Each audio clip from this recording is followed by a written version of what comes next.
నమస్తే welcome to I dream inside politics with Kavitha. తెలంగాణలో అసలు అంశాలు, సమస్యలు, పోరాటాలు ఇవన్నీ సైడ్ లైన్ అయిపోయాయా? ఎందుకని సరికొత్త అంశాలు తెర మీదకి వస్తున్నాయి? వాటి గురించే వాగ్యుద్ధాలు, ఆరోపణలు, వివాదాలు, భిన్నాభిప్రాయాలు కొనసాగుతున్నాయి.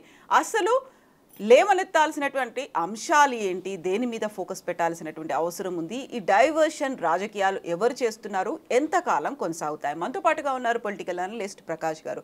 ప్రకాష్ గారు నమస్కారం అండి. సో మనం గతంలో చూసాము 6 గ్యారంటీ స్కీములు, లేకపోతే రుణమాఫీ, నిరుద్యోగులకు సంబంధించి నియామకాలు ఇవన్నీ పక్కదారి పట్టడానికి హైడ్రా వచ్చిందని. ఇప్పుడు హైడ్రాని పక్కదారి పట్టించడానికి సరికొత్తగా ఇంకొక అంశం వచ్చింది అని వినిపిస్తున్నప్పుడు ఫిరాయింపుదారులకు సంబంధించి హైకోర్టు ఇచ్చినటువంటి మార్గదర్శకాలను పక్కదారి పట్టించడానికి ఇద్దరు ఎమ్మెల్యేల మధ్య ఒక గొడవ, దాడులు, మాటల యుద్ధాలు.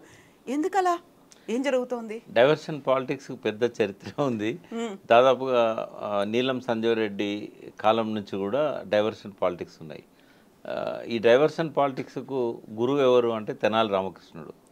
ఆయన ఏమంటాడంటే ఒక గీతను ముట్టుకోకుండా దాన్ని చిన్నగా చేయాలంటే పక్కన పెద్ద గీత గీయాలి. ఇదే డైవర్షన్ పాలిటిక్స్ మూలం.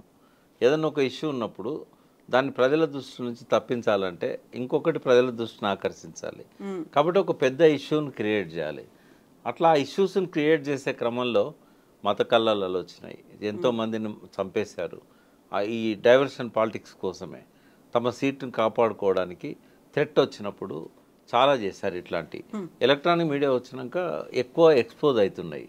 అంతకుముందు కూడా ఉన్నాయి, కానీ అప్పుడు ప్రింట్ మీడియా కాబట్టి పెద్దగా ఎక్స్పోజ్ కాలే. ఇప్పుడు ప్రజలు చూస్తున్నారు, బాడీ లాంగ్వేజ్ని అర్థం చేసుకుంటున్నారు. కొంతమంది విఘ్నులైన వాళ్ళకు పాలిటిక్స్ని క్లోజ్గా అబ్జర్వ్ చేసుకునే వాళ్ళకు తెలిసిపోతుంది వీడు పక్కదారి పట్టేయడానికి ఇష్యూ తీసుకొచ్చాడు అని. అయితే ఇవి మొదటి నుంచి ఉన్నాయి చరిత్రలో. అయితే నిజాయితీగా ప్రజల పట్ల ఒక ప్రేమ మమకారం ఉండి పాలన చేసే వాళ్ళకి డైవర్షన్ పాలిటిక్స్ అనేటివి ఉండవు. బట్ తను చేసిన తప్పులను కప్పిపుచ్చుకోవడానికి, ప్రజల దృష్టిని మళ్లించడానికి కొంతమంది ఇటువంటివి చేస్తూ ఉంటారు. కాంగ్రెస్ పాలనలో ఉండేది కొంత, బట్ ఈ మధ్య కాలంలో ఇవి ఎక్కువైపోయినాయి. చంద్రబాబు ఇందులో ఆద్యుడు. ఆయన కూడా ఏంటంటే ఎప్పుడైనా తను తెలియచేసినా ఒకటి తప్పు జరిగినప్పుడు దాన్ని వెంటనే ప్రజల దృష్టి నుంచి తప్పించడానికి ఇంకో ఇష్యూ ముందు పెట్టేవాడు. రాజశేఖర రెడ్డి ఏమో చాలా తెలివిగా పెట్టేవాడు. అది అర్థం చేసుకునే పరిస్థితి ఉండేది కాదు, కానీ వెంటనే అది ఇంపార్టెంట్ ఇష్యూ అని చెప్పి ప్రజలు కూడా ఫీల్ అయ్యేవాళ్ళు.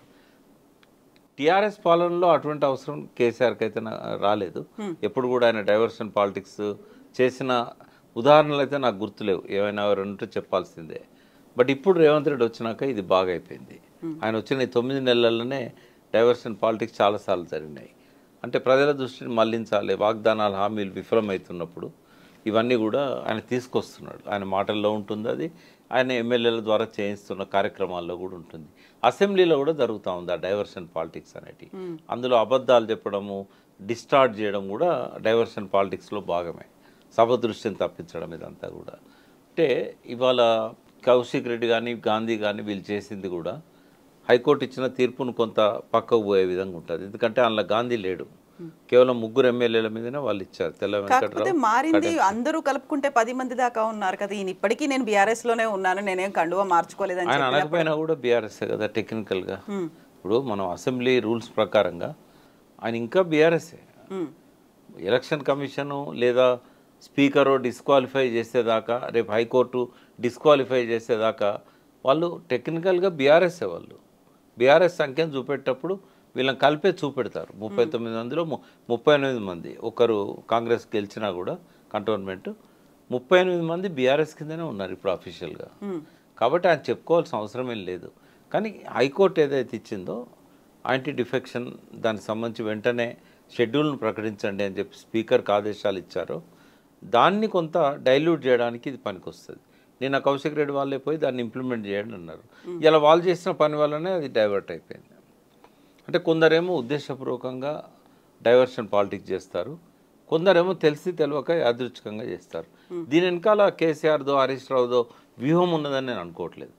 ఇది కౌశిక్ రెడ్డి ఇమ్మెచ్యూర్డ్గా సడన్గా ఈ రెచ్చగొట్టే విధంగా చీరగాజులు చూపెట్టి ఈ గాంధీని రెచ్చగొట్టే విధంగా ఆయన మాట్లాడిన మాటలు ఈ డైవర్షన్ కారణం తప్ప ఇది పార్టీ ఆలోచించి తీసుకున్నదో, కౌశిక్ రెడ్డి తీసుకున్న నిర్ణయాన్ని ఈ రకంగా మాట్లాడతాడని అనుకోకుండా వాళ్ళు ఇచ్చిన పర్మిషను, కానీ ఇంటెన్షనల్గా డైవర్ట్ చేయడానికి బీఆర్ఎస్ చేసిన ప్రయత్నం కాకపోవచ్చు అని నేను అనుకుంటున్నా. బట్ ఏమైనా డైవర్షన్ పాలిటిక్స్ మంచిగా కావు. నేరుగా ప్రజలతో విషయాలు చెప్పగలగాలి, ఎడ్యుకేట్ చేయగలగాలి. కానీ అంటే మనల్ని ఏమంటారంటే వీళ్ళు ఎప్పుడో శతకాల మనుషులు ఇట్లా మాట్లాడుతున్నారు, ఈ రోజుల్లో ఇట్లా జరుగుతుందా అనేది కూడా కామెంట్స్ వస్తాయి కింద. కానీ కోరుకుంటున్నాం అప్పుడు ఎందుకు మాట్లాడలేదు, ఇప్పుడే ఎందుకు మాట్లాడుతున్నారు అనేది. అదే వీళ్ళకి ఎక్కడ అర్హత, వీళ్ళు ఇదే తప్పు చేశారు కదా, ఇట్లాంటివన్నీ వస్తున్నాయి. అప్పుడు ప్రకాష్ గారు ఎందుకు రెస్పాండ్ అవ్వలేదు, అప్పుడు ఎందుకు కవిత ప్రశ్నించలేదు, ఇవన్నీ వస్తే వాస్తవమే. బట్ మా లిమిటేషన్స్ అంతే. ఇప్పుడు ఎవరి లిమిటేషన్స్ వాళ్ళకు ఉంటాయి. నాకున్న లిమిటేషన్ ఏంటంటే గవర్నమెంట్లో భాగమై ఉన్నా. ఒకవేళ భాగంగా లేకపోతే నేను మాట్లాడేవాడిని. భాగంగా ఉన్నప్పుడు మీడియా ముఖంగా మాట్లాడలేము, వాళ్ళకి చెప్పగలుగుతాం ఇది తప్పు, ఇది కరెక్ట్ కాదు, ఇట్లా మార్చుకోవాలి. కానీ మీడియా ముఖంగా మాట్లాడితే ఏమైందంటే అది వయలేషన్ చేసినట్టు అవుతుంది, వాళ్ళు ఇచ్చిన స్వేచ్ఛను దుర్వినియోగం చేసుకున్నట్టు అవుతుంది. ఎవరైనా అంతే. ఇప్పుడు రేవంత్ రెడ్డి సీఎం స్థానంలో ఉన్నాడు, అంతకుముందు ప్రతిపక్ష నాయకుడిగా ఉన్నప్పుడు మాట్లాడినట్టు మాట్లాడకూడదు. బట్ ఆయన ఆ గీతం చెరిపేశాడు. ఇప్పుడు కూడా అదే భాష మాట్లాడుతున్నాడు. అది మంచిగా అనిపించదు, ఎవరికైనా కూడా తప్పు పట్టే విధంగా ఉంటుంది. డైవర్షన్ పాలిటిక్స్ వల్ల తాత్కాలికంగా ప్రజల కళ్ళను, ప్రజల దృష్టిని వాళ్ళు తప్పించగలుగుతారు, కానీ శాశ్వతంగా తప్పించలేరు. ఏవైనా విషయాలు ప్రజల హృదయాల్లోకి ఒకసారి వెళ్ళినాయంటే తాత్కాలికంగా మీరు ఒక మేఘం అడ్డం వచ్చినట్టుగా తాత్కాలికంగా ఇష్యూని తీసుకొచ్చి ముందు పెడతారేమో, కానీ మళ్ళీ అది పైకి వస్తుంది, మళ్ళీ ప్రజల లోపల చర్చనీయాంశం అవుతుంది.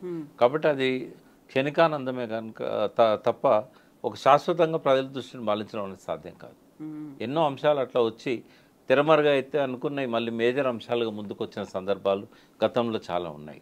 కాబట్టి అది ఎవరనుకున్నా కూడా ఇప్పుడు రేవంత్ రెడ్డి టెంపరీగా హైడ్రాన్ తీసుకొచ్చి రైతు భరోసానో లేకపోతే రుణమాఫీనో పక్కదారి పట్టిస్తా అనుకుంటే అది తప్పు.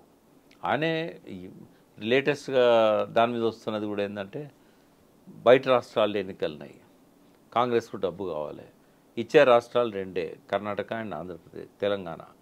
కర్ణాటకలో కూడా ఎగ్జాస్ట్ అయిపోయి ఉన్నారు, ఇంకా తెలంగాణ దిక్కు. రేవంత్ రెడ్డి అలా సమర్థుడని గతంలో అనిపించుకున్నాడు, 2 సార్లు కాంగ్రెస్ పార్టీని కాపాడిండు రాష్ట్ర ఎన్నికలలో, జాతీయ ఎన్నికలలో. కాబట్టి ఆయన మీద బాగా బరువు పెట్టారు. ఆ బరువు పెట్టారు కాబట్టి వాళ్ళు ఏం మాట్లాడట్లేదు, ఈయన ఏం చేసినా కూడా వాళ్ళు చూసి చూడనట్టు వదిలేస్తున్నారు. యాంటీ డిఫెక్షన్ లాంటి అంశాలను కూడా వాళ్ళ నిర్ణయాలకు, వాళ్ళ పార్టీ విధానానికి వ్యతిరేకమైనా కూడా రేవంత్ రెడ్డిని మందలించడం లేదు. ఈ ఉద్దేశం కోసమే హైడ్రాన్ తీసుకొచ్చాడు. ఇంత టార్గెట్ పెట్టారు వాళ్ళు, ఆ టార్గెట్ ప్రకారం ఆ డబ్బులు పంపించాల్సి ఉన్నది. ఆ డబ్బులు ఇప్పుడు లేవు కాబట్టి బిల్డర్స్ దగ్గర నుంచి కలెక్ట్ చేసి ఇవ్వడానికే ఇది చేశాడు. ఆ టార్గెట్ కంప్లీట్ అయిన తర్వాత హైడ్రా దూకుడు తగ్గుతుంది. హైడ్రాకున్న పవర్స్ అన్ని కూడా మున్సిపాలిటీలకు, జిహెచ్ఎంసీకి, హెచ్ఎండిఏకి పంపించేసి ఇది నిర్వీర్యం అవుతుందనే ఒక వాదన ఉంది. అది కూడా డైవర్షన్ కోసం హైడ్రాన్ తీసుకొచ్చిండని మనం అనుకున్నాం, కానీ దాని వెనకాల ఈ స్వలాభము, ఈ స్వార్థం, ఈ రాజకీయ లక్ష్యం ఉన్నది అనేది అనుకుంటున్నాం. రెండోది, గాంధీ లాంటి వాళ్ళు అకస్మాత్తుగా ఇంతకాలం పోకుండా ఇప్పుడే ఎందుకు పోయిండ్రు, షేర్లింగంపల్లిలో కూల్చివేతలు మొదలు కాగానే గాంధీ ఎందుకు చేరాల్సి వచ్చింది, ఇటువంటివన్నీ కూడా ఇప్పుడు జనం లోపల ఒక చర్చ నడుస్తూ ఉంది. కాబట్టి రేవంత్ రెడ్డి డైవర్షన్ పాలిటిక్స్తో పాటుగా వెనకాల ఇవన్నీ కూడా ఉంటాయి. డైవర్షన్ ఊరికే కేవలం దానికోసమే కాదు, ఒక డైవర్షన్ పాలిటిక్స్ తీసుకొచ్చాడు అని అంటే 2-3 ప్రయోజనాలు దాని వెనకాల ఉన్నాయనేది మనం అర్థం చేసుకోవాలి. హరీష్ రావు గారు ఇప్పటిదాకా కూడా చెప్పుకుంటూ వచ్చాడు, కేవలం ఈ రైతు రుణమాఫీని పక్కదారి పట్టేయడానికి తీసుకొచ్చాడు అని. అది ఒక్కటే కాదు, దాని వెనకాల ఇవి కూడా ఉన్నాయనేది నేను హరీష్ రావు గారికి గుర్తు చేస్తున్నాను. ఇప్పుడు 4 రాష్ట్రాల ఎన్నికల కోసమే హైడ్రాని తీసుకొచ్చారనుకున్నప్పుడు హైడ్రా ఒక మంచి కార్యక్రమానికి వచ్చింది, లేకుంటే భవిష్యత్తు కోసం, మన చెరువుల పరిరక్షణ కోసం, డిజాస్టర్ మేనేజ్మెంట్ కోసం తీసుకొచ్చామని చెప్తున్నప్పుడు ఇన్ని రకాల వాదనలు వినిపిస్తున్నాయి, ఇన్ని కోణాలు ఉన్నాయి, ఇన్ని డైవర్షన్స్ ఉన్నాయని చెప్పినప్పుడు నిజంగా ఒక చిత్తశుద్ధిగా హైడ్రాన్ ఎందుకు తీసుకొచ్చామనేది చెప్పాల్సినటువంటి అవసరం అయితే మళ్ళీ ఉంది కదా. ఆయన ఎన్నిసార్లు చెప్పినా ప్రజలు నమ్మరు. ఎందుకంటే ఏదైనా ఒకటి ప్రజల కోసం తీసుకొచ్చినప్పుడు దాని మీద కొంత చర్చ జరగాలి. అంటే బయట జరగకపోయినా గవర్నమెంట్లో జరగాలి అని ఏ ఆఫీసర్లతో మాట్లాడి హైడ్రాన్ తీసుకొచ్చాడు. ఇప్పుడు జలవనరుల శాఖలో నేను 7 సంవత్సరాలు పనిచేశాను. నేను ఇంజనీర్స్ని అడిగాను, ఎవరితో సమావేశం జరగలే. మైనర్ ఇరిగేషన్లో పనిచేసిన వాళ్ళు చాలామంది ఉన్నారు. హైదరాబాద్ లేక్స్ మీద పనిచేసిన అధికారులు చాలామంది ఉన్నారు. ఇప్పుడు ముందు ఫీడ్బ్యాక్ తీసుకోవాలి. ఏ చెరువులలో ఎప్పటి నుంచి అక్రమం మొదలైనవి, తర్వాత మనకున్న హక్కు ఏంటి, అసలు ప్రభుత్వం ఎట్లా ఆపగలుగుతుంది, గతంలో ఎందుకు ఈ ఆక్రమణలు జరిగినప్పుడు ప్రభుత్వాలు ఆపలేకపోయినాయి, చట్టబద్ధత ఎంత మేరకు ఉన్నది. ఎందుకంటే గతంలో హైకోర్టులే ఆర్డర్స్ ఇచ్చాయి, ఇది పట్టా భూమి, ఆ చెరువులో ఉన్నా కూడా దాని ఓనర్ అతనే, కాబట్టి పర్మిషన్స్ ఇవ్వండి అని మున్సిపాలిటీలకు డైరెక్షన్స్ ఇచ్చిన జడ్జిమెంట్స్ ఉన్నాయి. మరి అప్పుడు కోర్టు పర్మిషన్తోని ఆ ల్యాండ్లో బిల్డింగ్స్ కట్టిన వాళ్ళను నువ్వు ఎట్లా కూల్ చేస్తావు? తర్వాత ప్రభుత్వాలే పట్టాలు ఇచ్చినాయి. మొన్న కూడా కేసీఆర్ గారు 59 జీవో నంబర్ 59/58 ఆయన అధికారంలోకి రాగానే 60 గజాలు 70 గజాలు 100 గజాలు 200 గజాల్లో ఇండ్లు కట్టుకున్న వాళ్ళని రెగ్యులరైజ్ చేశాడు కదా. మరి అందులో బస్తీలు లేవా? ఆ బస్తీలో చెరువులు లేవా? ఆ బస్తీలు చెరువు శిఖంలో లేవా? ఆ బస్తీలు నాలాల మీద లేవా? బఫర్ జోన్లలో లేవా? మరి అడిగినావా? జీపీని పిలిచి కూర్చోబెట్టుకొని మన గవర్నమెంట్ ఇచ్చిన ఆర్డర్స్కి వ్యతిరేకంగా మనం కూల్చివేతలు టేకప్ చేయొచ్చా? అంటే ఆదర బాదరగా దాన్ని ఇంప్లిమెంట్ చేయడంలోనే ఒక దురుద్దేశం అనేది, దాని వేరే స్వప్రయోజనాలు అనేవి మనకు కనబడుతూ ఉన్నాయి. సరే, దాన్ని ఆ ప్రజలు అనుమానించకుండా ఉండడానికి ఒక సిన్సియర్ ఆఫీసర్ని తీసుకొచ్చి పెట్టాడు. అంత మాత్రాన ఎఫర్ట్ సిన్సియర్ అని ఎట్లా అంటాం? ఇంకోటి, అటాక్ చేయడమే సెలబ్రిటీ మీద ఎందుకు చేయాల్సి వచ్చింది? ఇవన్నీ ప్రశ్నలున్నాయి. తన లక్ష్యం నెరవేరిందేమో, ఇప్పుడు హైడ్రా దూకుడు అనేది ఆగిపోయింది. హైడ్రా చేయాల్సిన పనులు ఇప్పుడు జిహెచ్ఎంసీలకు అప్పచెప్పాడు, లోకల్ మున్సిపాలిటీలకు అప్పచెప్పారు. చట్టబద్ధత తీసుకొస్తా అన్నాడు, ఈ రోజు వరకు దాని మీద మళ్ళీ చర్చ లేదు. నిజంగానే చట్టబద్ధత తేవాలంటే ఇటువంటి చట్టాలు ఎక్కడెక్కడున్నాయి, హైదరాబాద్కున్న ప్రత్యేక పరిస్థితి ఏంది, ఇవన్నీ చేయాల్సిన అవసరం ఉన్నది. ఇవన్నీ కేవలం ఏంటంటే డైవర్షన్ పాలిటిక్స్లో కూడా స్వార్థము, తన స్వప్రయోజనాలు, పార్టీ ప్రయోజనాలు ఇవన్నీ కూడా దాగి ఉన్నాయి. ప్రజల దృష్టిని మళ్లించడం ఒకటే కాదు, ఇవి కూడా మనం గమనించాల్సిన అవసరం ఉంది. కేవలం మనం డైవర్షన్ పాలిటిక్స్ అనుకోవడానికి లేదు. ఈ ప్రయోజనాలు అన్నీ ఉన్నాయి కాబట్టి దీనికి ఎక్కువ ప్రచారాన్ని కల్పించి, ప్రచారం అంతా రావడానికి ప్రధాన కారణం సెలబ్రిటీ మీద ఫస్ట్ అటాక్ చేయడం. ఇంకా మొత్తం ఒక్కసారి తెలంగాణ ఆంధ్ర రెండు నెవరిపోయే విధంగా మీడియాలో అదంతా కనబడడం, నాగార్జున దాన్ని టచ్ చేశాడు, నాగార్జున కన్వెన్షన్ కూర్చేశాడు, ఇదేంటంటే బాగా పబ్లిసిటీ అయింది. దాంతో ఇక మిగతా అన్నీ మరుగున ఓడిపోయినాయి. అదే ఎక్కడనో ఒక చిన్న బిల్డింగ్ కొడితే అది వార్త కాకపోయేది. ఇప్పుడు హైకోర్టు ఇచ్చినటువంటి గైడ్ లైన్స్ అని ఉన్నవి, దానం నాగేందర్, కడియం శ్రీహరి, తెల్లం వెంకట్రావు, ఈ ముగ్గురికి సంబంధించి యాక్చువల్గా 4 వారాల గడువులో ఆల్మోస్ట్ ఒక 1 వీక్ అనేది గడిచిపోయే స్టేజ్కి వచ్చినప్పుడు ఏం జరుగుతుంది, తెలంగాణలో రాజకీయాలు ఎలా అవుతాయని మీరు అనుకుంటున్నారు? అంటే డిస్క్వాలిఫై కాగానే ఎలక్షన్స్ వస్తాయి మళ్ళీ. బట్ ఎప్పుడు డిస్క్వాలిఫై చేస్తారనేది ఇంపార్టెంట్ ఇక్కడ. ఇప్పుడు స్పీకర్ దాని మీద పూర్తి విచారణ జరపాలి. సాక్ష్యాలన్నీ కళ్ళ ముందే ఉన్నాయి, తేల్చాలంటే వారం కంటే ఎక్కువ పట్టదు, ఒక 4 సిట్టింగ్లతోని తేల్చవచ్చు. బట్ అధికార పార్టీలోకి పోయారు కాబట్టి వాళ్ళు అంత తొందరగా తేల్చారు. గతంలో అయితే రాజశేఖర రెడ్డి గారినప్పుడు కిరణ్ కుమార్ రెడ్డి 3 ఏళ్ళు నాంచి 2009 ఎలక్షన్ల కంటే కొంచెం ముందు, ఒక 3 నెలల ముందో 6 నెలల ముందో ఆయనే డిస్క్వాలిఫై చేశాడు అప్పుడు ఎమ్మెల్యేలను. మళ్ళీ ఎలక్షన్లు వచ్చే అవకాశం లేదు. కోర్టులు నేరుగా అసెంబ్లీ వ్యవహారాలలో జోక్యం చేసుకోవు, కానీ రాజ్యాంగ హక్కులను ఉల్లంఘించే పరిస్థితి వచ్చినప్పుడు మాత్రమే కోర్టులు జోక్యం చేసుకుంటాయి.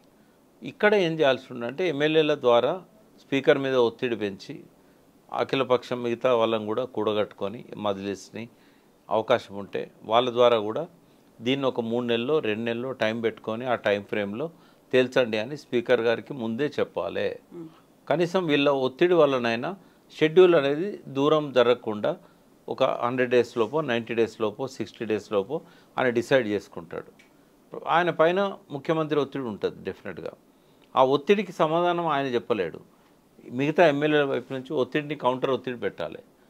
నేనేం చేయాలంటే స్పీకర్ గారు అనే పరిస్థితి రావాలి, అందరు ఎమ్మెల్యేలు పట్టుబడుతున్నారు, నేను దీన్ని లాగలేను, హైకోర్టు కూడా తప్పుపడుతుంది, ఆ సిచ్యువేషన్ క్రియేట్ చేయాలి. ఒక్కసారి ఇది వీళ్ళు కనుక డిలే చేసి ఇవ్వకపోతే మళ్ళీ ఇదే కౌశిక్ రెడ్డి, వివేకానంద మళ్ళీ హైకోర్టుకు పోయి మళ్ళీ వాళ్ళ దృష్టికి తీసుకొచ్చి మీరే టైం ఫ్రేమ్ పెట్టండి, స్పీకర్ గారు పెట్టిన టైం ఫ్రేమ్లో కట్టుబడి ఉండట్లేదు, విచారణ సవ్యంగా జరగడం లేదు, లేదా స్పీడప్ కావడం లేదు. కాబట్టి మీరే ఒక నిర్ణయం తీసుకోండి, లేదా మీరే టైం ఫ్రేమ్ డిసైడ్ చేయండి. ఫలానా తేదీ లోపల తేల్చకపోతే హైకోర్టు జోక్యం చేసుకుంటుంది అనే విషయాన్ని మరొకసారి మీరు చెప్పాలి అని చెప్పి వీళ్ళు కోర్టును మళ్ళీ అప్రోచ్ కావాల్సి వస్తుంది. అయినప్పుడు మళ్ళీ కోర్టులో వాదోపవాదనలు జరుగుతాయి. సుప్రీంకోర్టు నుంచి అడ్వకేట్లను తీసుకొస్తారు. వాళ్ళు వచ్చి కొత్తగా చేసేది ఏముండదు, కొద్దిగా టైం బారో చేస్తారు. వాళ్ళని చూసి వీళ్ళు నో అని చెప్పలేరు. టైం అడిగితే వాళ్ళ కోసం అవకాశం ఇస్తారు. ఎంత లాగినా కూడా 1-1.5 సంవత్సరాలు లాగగలుగుతారు.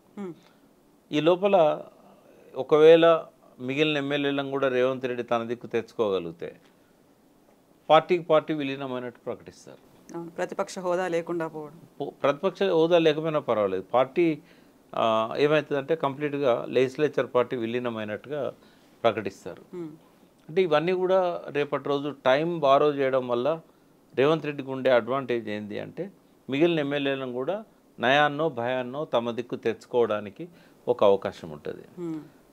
ఇటువంటివన్నీ కూడా పార్టీ ఊహించి ఇట్లా జరుగుతుందని చెప్పి ఆలోచించి పార్టీని బలోపేతం చేయాలి, పార్టీ ప్రక్షాళన జరగాలి. ఇట్లా ఉండాలనడానికి ఒక చరిత్రలో ఒక ఆధారం ఉంది. పార్టీ ఎమ్మెల్యేలు పార్టీ నాయకుడిని ధిక్కరించినప్పుడు వాళ్ళని వెనక్కి తీసుకురావడానికి చట్టబద్ధంగానే కాకుండా ప్రజల మధ్య కూడా ఎటువంటి పరిస్థితిని క్రియేట్ చేయగలిగారు చరిత్రలోకి ఒక్కసారి పోవాలి. అందులో కేసీఆర్ది కూడా కీలక పాత్ర. ఎన్టీ రామారావును వెన్నుపోటు పొడిచి నాదెండ్ల భాస్కర్రావు ఎప్పుడైతే ముఖ్యమంత్రి అయిందో నెల రోజుల లోపల ఆయన గద్దె దించడానికి ప్రజల్లోకి వెళ్ళి వాళ్ళని ఆర్గనైజ్ చేసి వాళ్ళకి విషయాలని చెప్పి వాళ్ళ ఎమ్మెల్యేల ఇంటి ముందట ధర్నాలు చేసి వాళ్ళని గెరావులు చేసి బయటికి రానియకుండా చేసి వాళ్ళ ఆస్తులను ధ్వంసం చేసి భార్య పిల్లల్ని భయభ్రాంతులను చేసి పోయిన ఎమ్మెల్యేలను మళ్ళీ వెనక్కి వచ్చేటట్టుగా ఎన్టీ రామారావు చేయగలిగాడు. ఆ పరిస్థితి ఇప్పుడు ఎందుకు లేదు? ధైర్యంగా ఎమ్మెల్యేలు ఈ పార్టీ తరఫున గెలిచి ఇంకో పార్టీ దిక్కుపోతే ఇంటి ముందట ఒక ధర్నా చేసినావా? ప్రజల్లోకి పోయి టీఆర్ఎస్ ఓటర్సే కదా వాళ్ళు, కేవలం ఒక ఎమ్మెల్యే వల్లనే అక్కడ అంత పార్టీ బిల్డ్ కాలే కదా. కాకుండా ఇప్పుడు చెప్తున్న మాట నియోజకవర్గ అభివృద్ధి కోసం, గతంలో బంగారు తెలంగాణ కోసం అని వచ్చినప్పుడు పునర్నిర్మాణం కోసం అనే మాట వస్తుంది, నియోజకవర్గ అభివృద్ధి కోసం అనే మాట చెప్తున్నారు ఎమ్మెల్యేలు. ఎన్ని మాటలన్నా చెప్పనియండి. అప్పుడు టీఆర్ఎస్లోకి కాంగ్రెస్ ఎమ్మెల్యేలు వచ్చినప్పుడు ఆ పార్టీ చేయలేకపోయింది.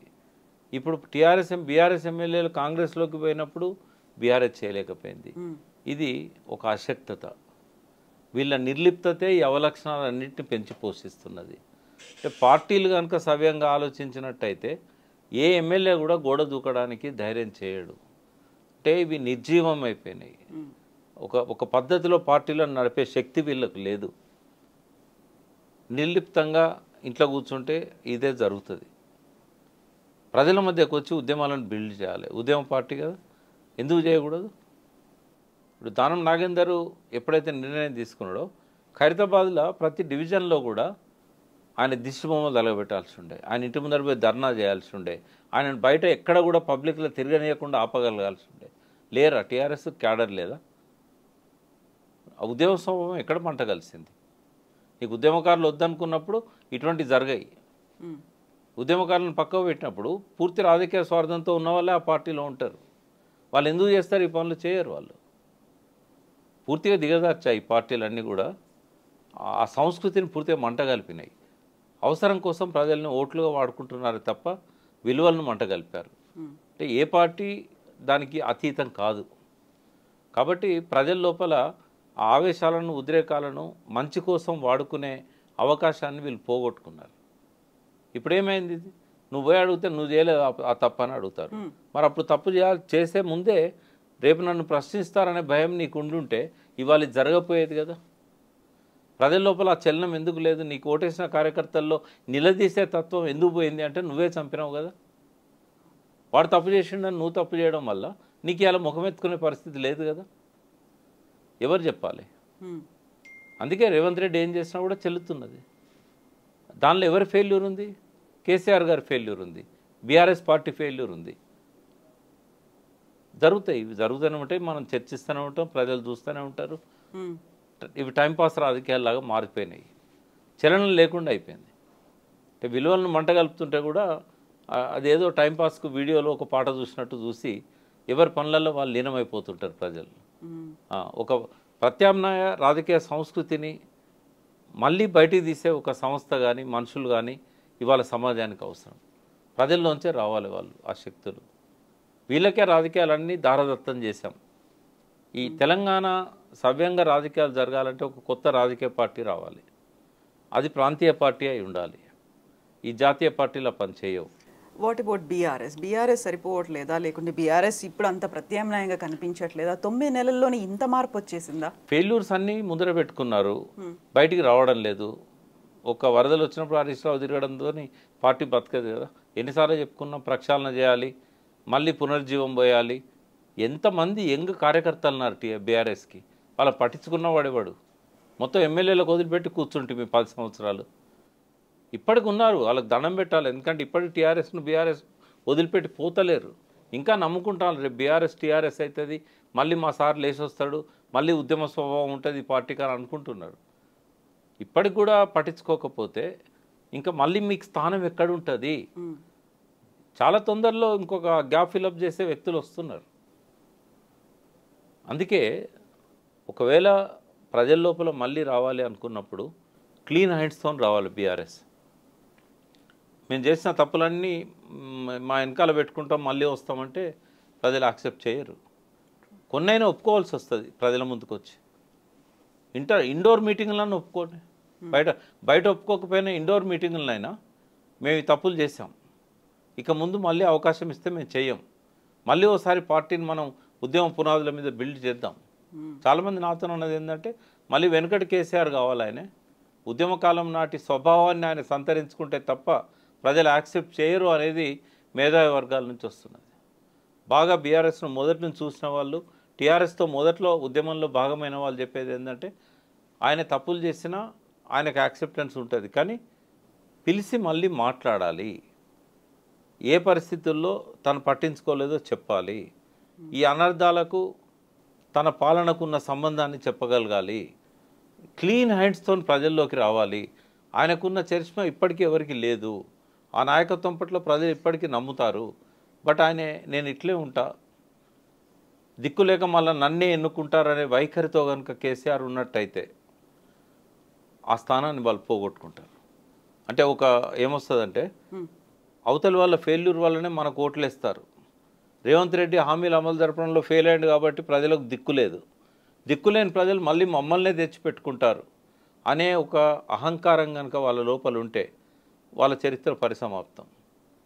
ఎందుకంటే వాళ్ళని తలదన్నే నాయకత్వం వస్తుంది. యంగ్ లీడర్స్లల్లో ఒక కొత్త రాజకీయ పార్టీకి పురుడు పోయాలనే ఆలోచనలు ఉన్నాయి, అవి కార్యరూపం దాలుస్తున్నాయి. మళ్ళీ మీరే కదా అవకాశం ఇచ్చేది. తప్పులుంటే ప్రజల మధ్యకు వచ్చి చెప్పకపోయినా కార్యకర్తల మధ్య చెప్పుకోవచ్చు కదా. మీటింగ్సే జరగట్లేదు కదా. రేపు లోకల్ బాడీస్ ఎలక్షన్స్లలో మళ్ళీ ఆ పార్టీని లేపాలనుకున్నప్పుడు నీకు ఆ పార్టీ నాయకత్వాన్ని బలోపేతం చేయాలి.